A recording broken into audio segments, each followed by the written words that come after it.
नमस्कार, शिंदे किचनमध्ये आपलं स्वागत आहे. आज इथे मी लसूण चटणी आणि कांद्याची चटणी बनवणार आहे. दोन्ही चटण्या सेपरेट बनवणार आहे. तर इथे लसूण मी सोलून घेतला आहे.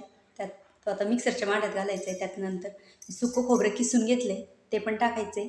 घरचा मसाला 2 चमचे घेतला आहे, मोठे 2 चमचे भरून. चवीपुरतं मीठ घालायचे. ते इथं लसूण चटणी आपली वाटून झाली. तर लसूण चटणीला मी इथं हिंगाची आणि जिऱ्याची फोडणी देणार आहे. तर हिंगाची जिऱ्याची फोडणी द्यायची आणि त्याला व्यवस्थित परतून घ्यायचं. या चटणीला थोडंसं तेल जास्तच वापरायचं.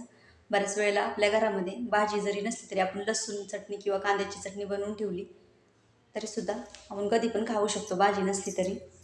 तर इथं आपली लसूण चटणी तयार झाली. आता कांद्याची चटणी बनवून घ्यायची. इथं मी उभा मोठा मोठा कांदा कापून घेतला आहे.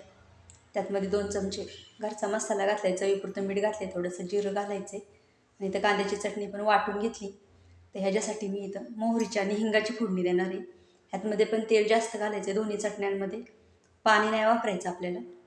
थोडं तेल जास्त वापरलं की चटणी पण 7-8 दिवस टिकते, खराब होत नाही. तर इथं कांद्याची चटणी पण चांगली आपल्याला परतून घ्यायची तेल सुटेपर्यंत आणि कांद्याचा थोडा कच्चा वास जास्तोपर्यंत चांगली परतायची. त्यामुळे 8 दिवस ही चटणी टिकते, दोन्ही पण चटण्या. तर आपल्या तोंडाला जरी चव नसली तरी कांद्याची आणि लसणाची चटणी सोबत आपण जेवण केलं तरी तोंडाला छान चव येते. कुठलीही भाजी नसली तरी चालते. तिथे कांद्याची लसूण चटणी आपली तयार झाली. तुम्हाला जर माझी रेसिपी आवडत असेल तर लाईक करा, शेअर करा, सबस्क्राईब करा आणि तुम्ही पण नक्की कांदा लसूण चटणी बनवून